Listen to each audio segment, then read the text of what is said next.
Hope everybody's maintaining and having a good Sunday. Today is August 29th. It's a Sunday, like I mentioned, and it's a good one. So let's chill out, put one in the air, of course, and let's talk about some things. So, excuse me for a second. 410.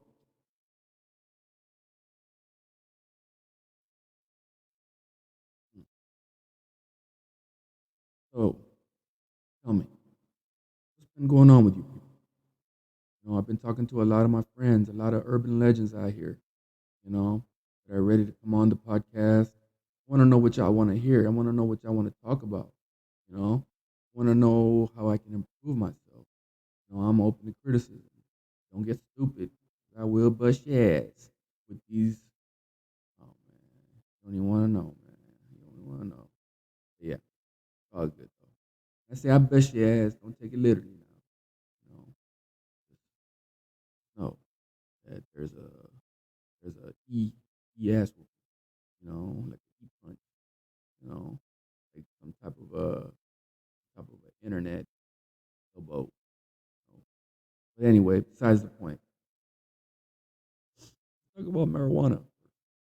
Like, what do y'all believe about like marijuana? Like me personally, I used to think, Well, actually, now I think. Um, First, I'll tell you what I think now. Then we'll go to what I used to think. But I used to think that. But I think that. Oh man, am I already blazed, man? What the hell? Yeah. What I think is that cannabis is a wonderful, wonderful, wonderful bush, substance, tree, plant, pot, whatever you want to call it. It's also a medicine. And if you're going to do it recreationally, you know, I recommend that you grow up first and develop and find out your limits, find out who you are, find out what you're about. You know,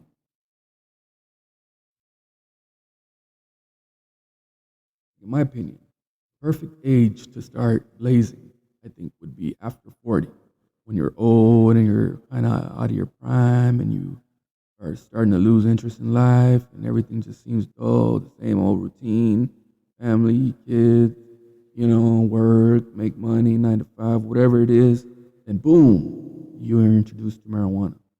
And then life just gets good again. You know? Be quiet, Jackson. Man, that's my little puppy right there, my mom's dog I'm taking care of. But yeah, you need to be developed first mentally, emotionally, physically, and in so many other ways before you begin killing brain cells and like pausing yourself into a dimension like they say that the age that you begin smoking weed, that's the age that you remain maturity wise your whole life. So if you began smoking in middle school, your sense of humor is possibly a middle school sense of humor. You know, you haven't really changed. You haven't really, absorbed and evolved and just developed in the right ways. So I recommend if you're gonna go towards marijuana, either medicinally, that's a whole another conversation. But if you're gonna do it recreationally, and do it after the age of 40, or at least after the age that you're finished physically and mentally, you know, coming into your age. Like at least after 28. But I would say 40. Because after 40, you start exploring it in this vast world. There's edibles, there's vapes now, and it's just all types of things, and it helps for many things. But a lot of people abuse it, like the way I used to when I was a kid.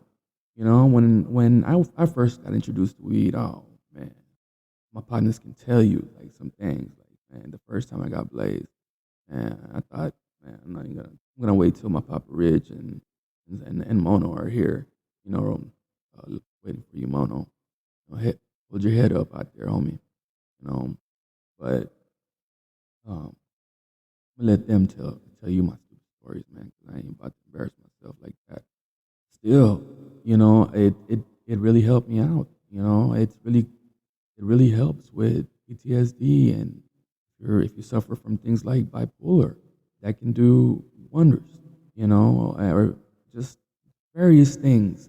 It helps. It's not for everybody. That's for damn sure. Marijuana is not universal. It's meant to be, but it's not for everybody because all have our own chemistries, our own biology on how we work and function and live. If you're not accustomed to it, it could be a very bad, bad experience, like the way it was for my wife the first time she made me edibles. Oh my goodness, poor thing. She was throwing up from both ends, man. Like just oh, terrible. But either way, uh, like I said, it's not for everybody. But if you do discover it, you learn to appreciate it. But I think now I blaze um, are in a more useful and productive way. That way, my tolerance level isn't going off the charts crazy like the way I used to when I was a kid.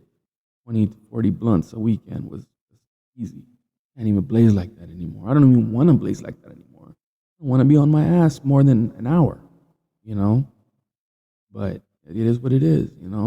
But if you're going to medicate, as I like to say, medicate as in smoke marijuana or ingest it in some kind of way, um, you might as well know yourself. Like know thyself is a very, very useful thing.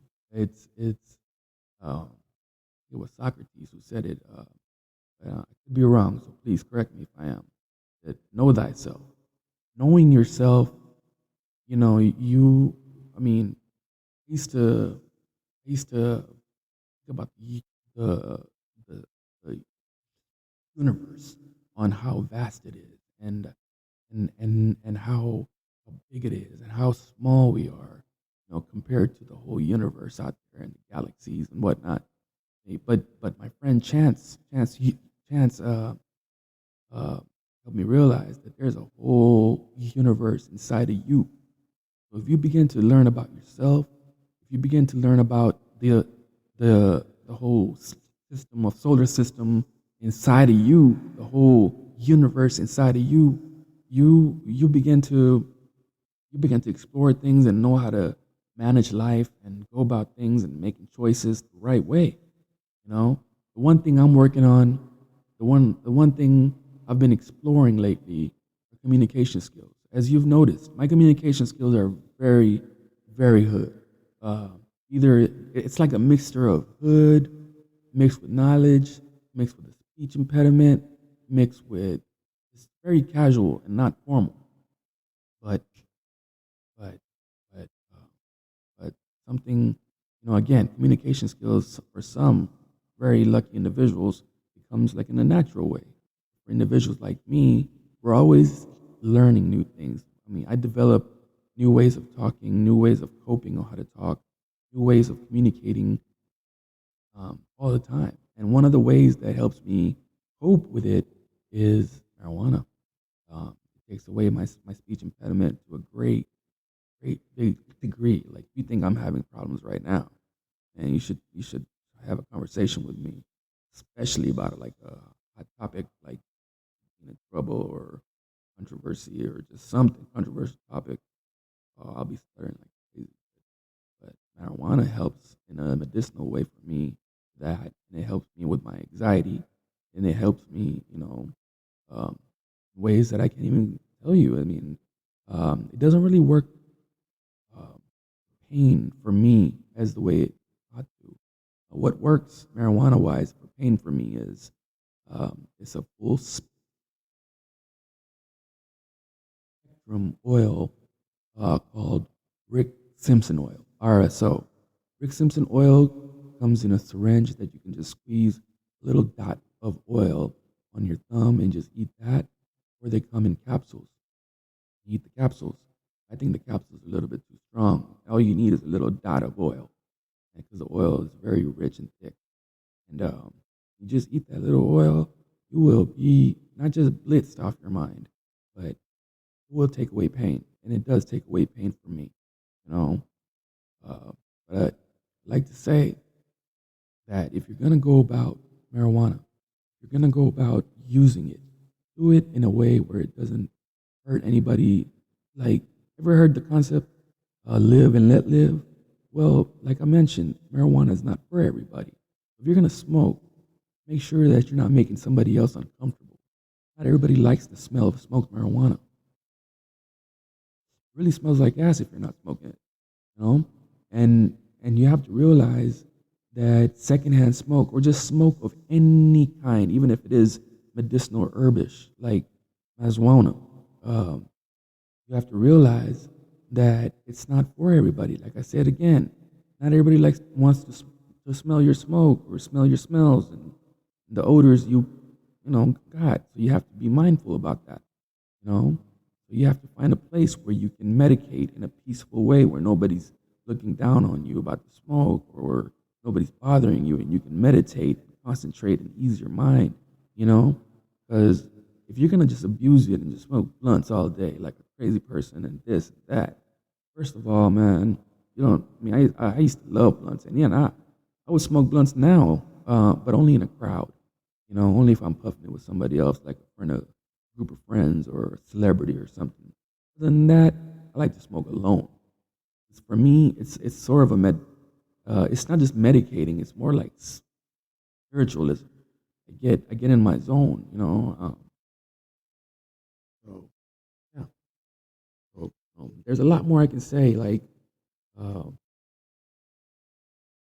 like I don't know why it's still looked at as a gateway drug, or it's in the same category as cocaine and other illicit addictive drugs. We've all heard about the saying that that nobody's ever overdosed or died off of marijuana.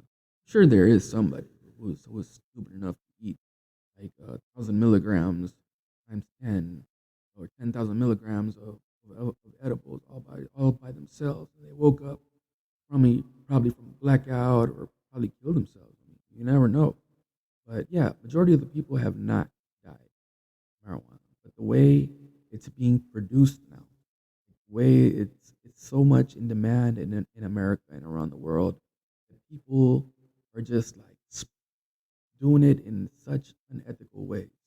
They're growing not indoor and outdoor like the traditional way. Basically, basically they've cloned marijuana. I mean, we need clones, right, of marijuana, but they have, you know what the concept of GMOs are, why we don't like to consume GMOs.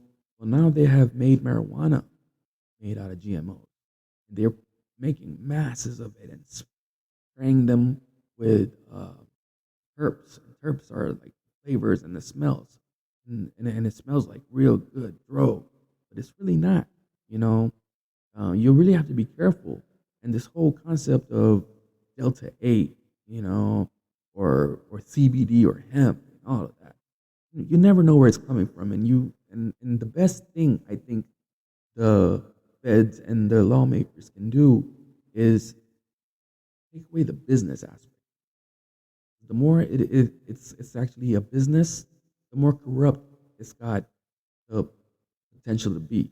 Best marijuana is the kind that you can probably grow on your own with your own fertilizer and your own non-invasive chemicals and things of that nature. So you know where it's coming from. So you know how it's made.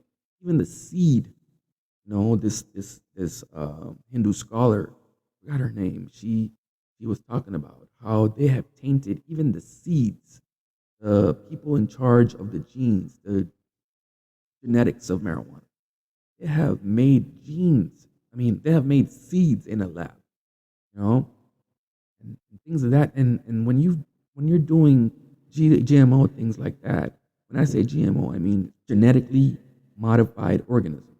So when you're pumping those up into our seeds, into our marijuana, into our plants, man, God, you've already messed up all the corn in this country and possibly around the world because of freaking Monsanto, But there's probably lots of Monsantos in the marijuana industry now.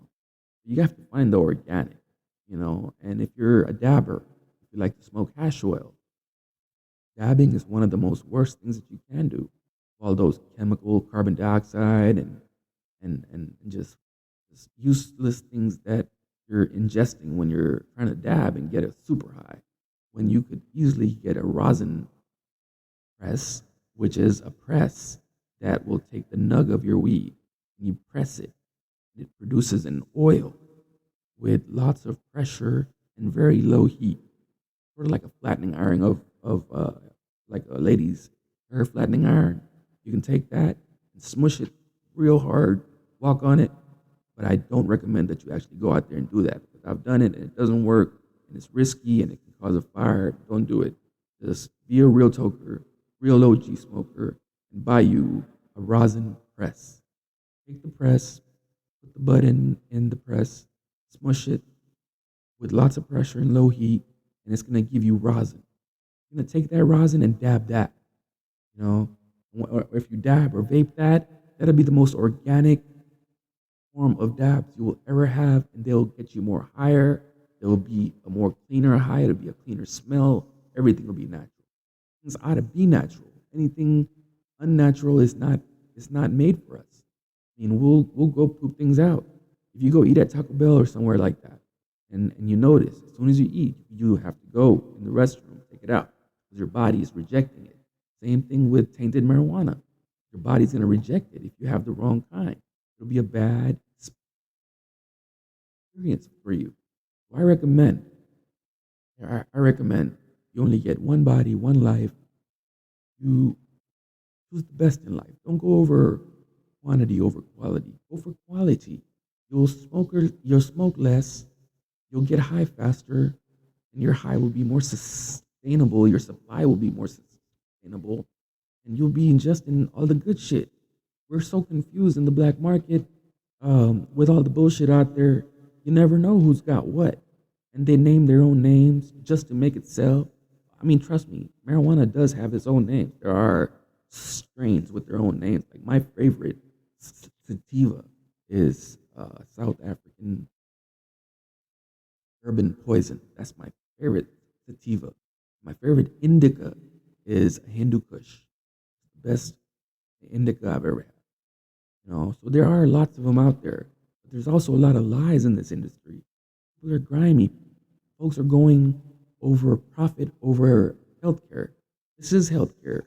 You don't understand how many pills I can avoid, and I do avoid by just using marijuana. You know, so it's not for everybody, and definitely not for kids. But once you become of age and you've developed, you should have all the rights in the world to grow your own, smoke your own, and to not contribute to the corrupt black market because you never know where your profits are going, who they're coming from, and just there's more trust, there's more reliability in this. There's more. It's just all the way ethical, and that's the way things ought to be. Even if you do bad things, my uncle one time told me. Uncle one time said, Zed, before you do anything, even if it's bad, say Bismillah ar-Rahman ar-Rahim. Say, in the name of God, I do this. And even though that was terrible advice, I got his concept, got what he was trying to say. It took me a while to understand it. At first, it got me confused. Like, what the hell is he saying? So every time, like, yeah. But the concept is, whatever you do, make sure it's with the right intention and the right effort you put into it.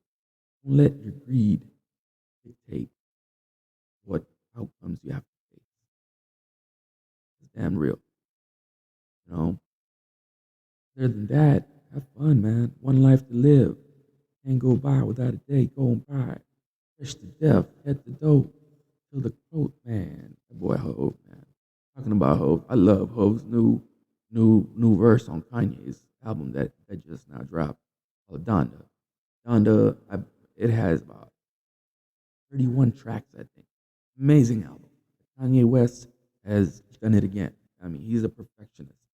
You know, hip hop is on its rise. He did the song he did with Hove, the same song he did a part two of on the same album with Baby, one of my favorite new rappers. He's got a catchy voice. He can flow. He's got it going on with the music, and he understands his niche.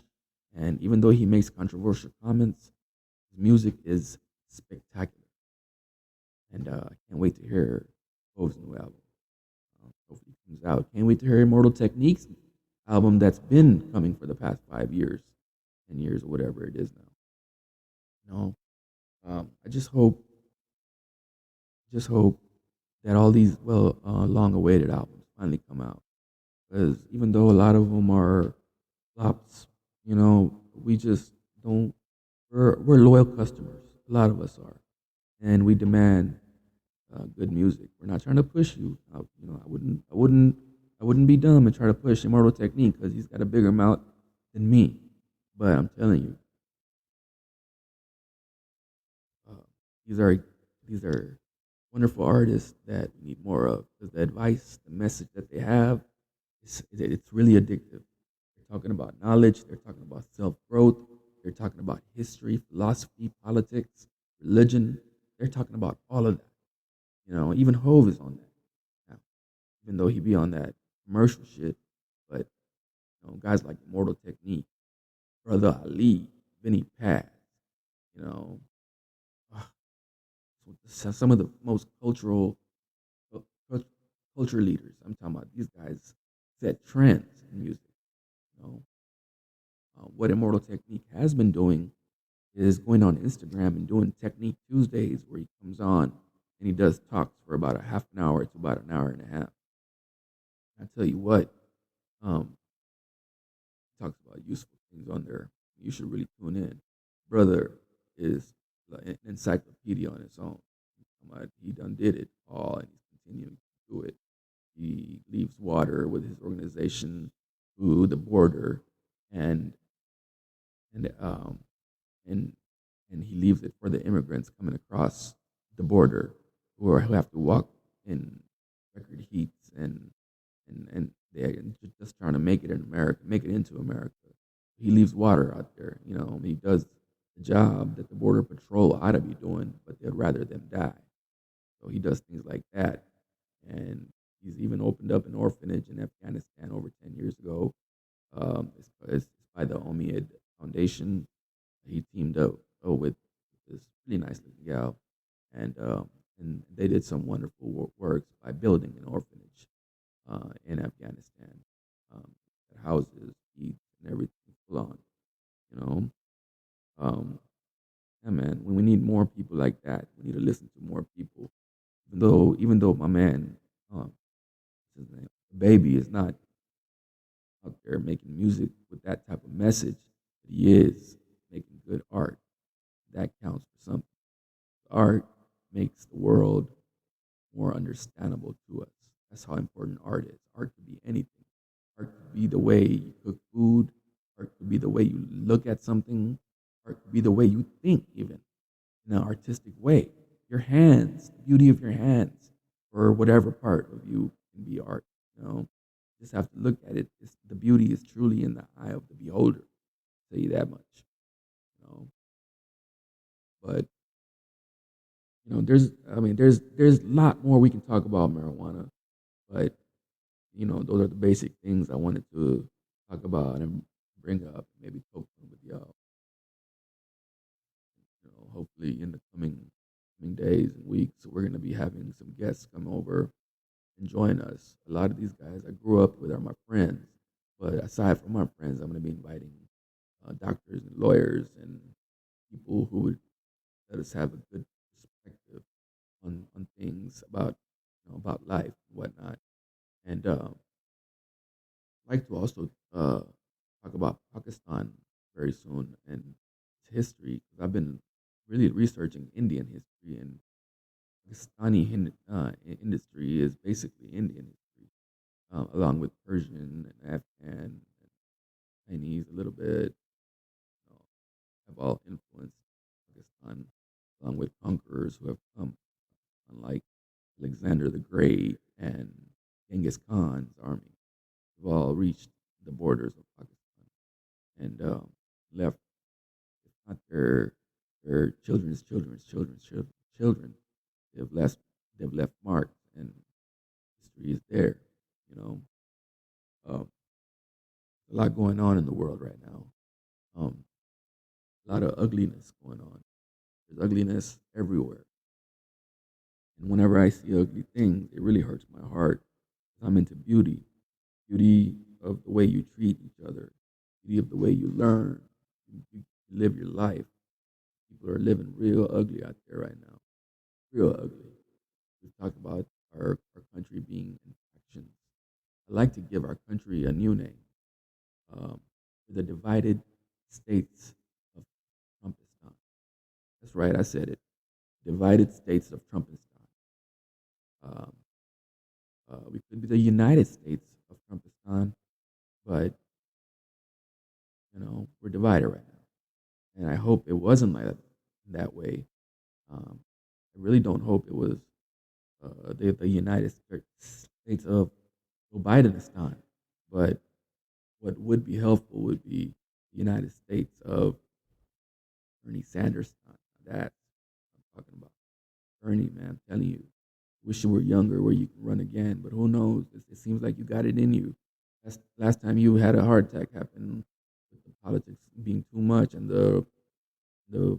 just even a young individual would get stressed running for president of the United States where you have to tour so much, talk so much, convince folks so much. I mean, it's just too much. I don't know why anybody would want that job unless you're power crazy, but some people have a vision. Some people have worked in government for so long that they actually have a vision, and I believe in vision. Because if you don't have a vision, a man without a plan is a man without a plan is a lost man. Is a man with with that's lost. So you have to have a vision in order to have a plan. You know, I'm being for real. You really do. Um, oh, come on, chill out. Okay, that's enough. That's enough. I'll be on my nuts. Still, I'm trying to tell y'all, live righteous. I'm telling you, whatever philosophy, faith, uh, teaching you subscribe to, whatever it is, make sure that you live it. You know, we can always talk the talk, but walking the walk takes a different breed of individual to actually do it. I was talking to my boy Joe about my partner Pop Rich. He's gonna be a guest over here soon. Now, if you didn't know Papa Rich, and if you would see the things he's been doing lately, you would think he's crazy and out of his mind. And to a certain degree, along with Papa Rich, me and all my friends, and I think everybody in this earth are kind of out of their mind in some kind of way, you know. But Papa Rich had a vision, plan.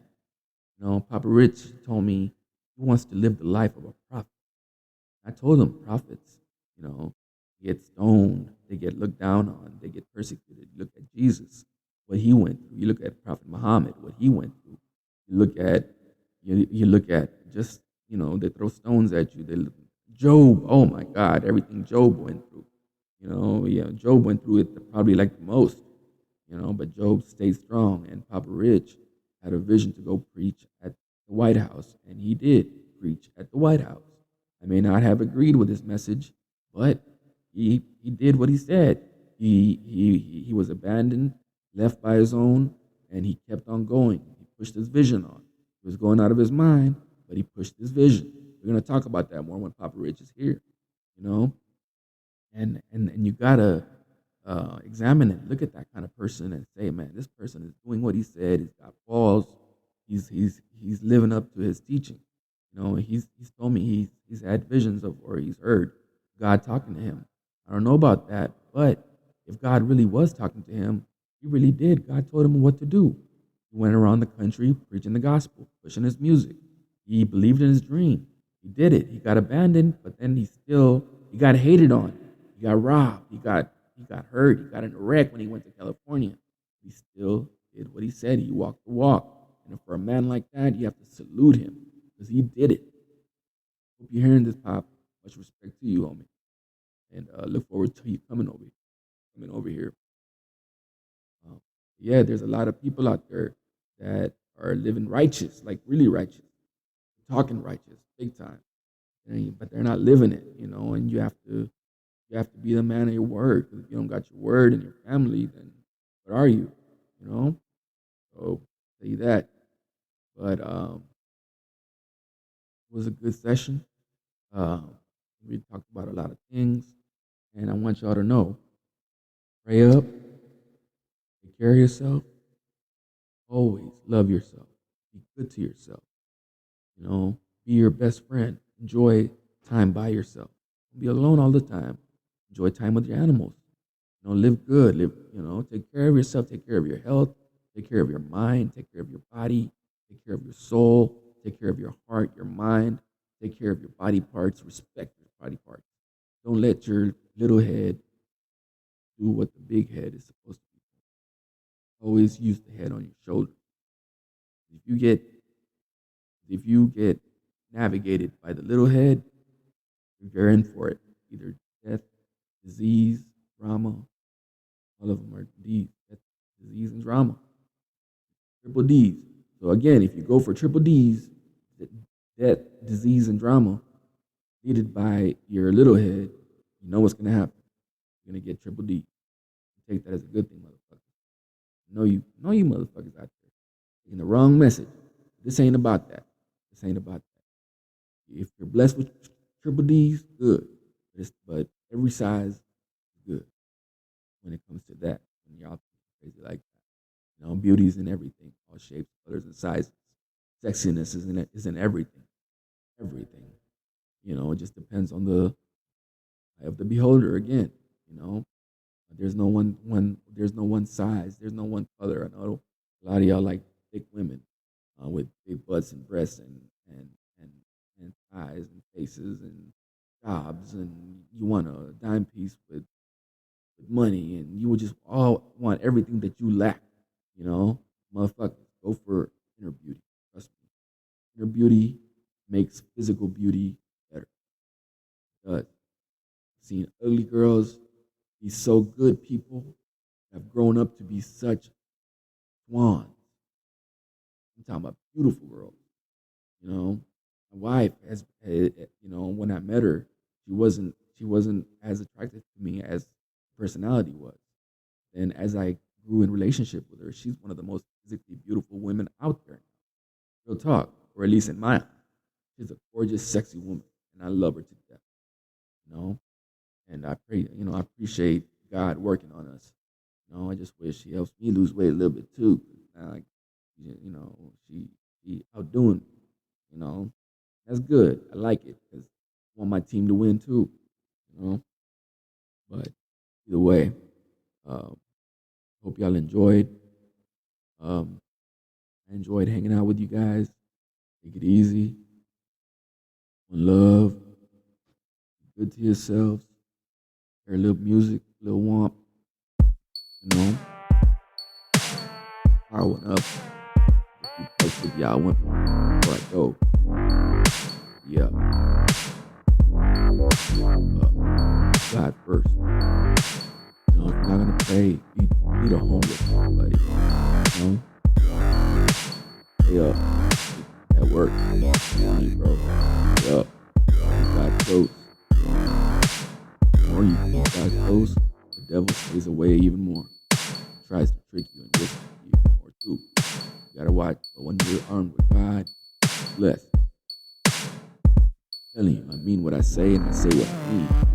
It's some bullshit. Right now, I'm not. Yeah.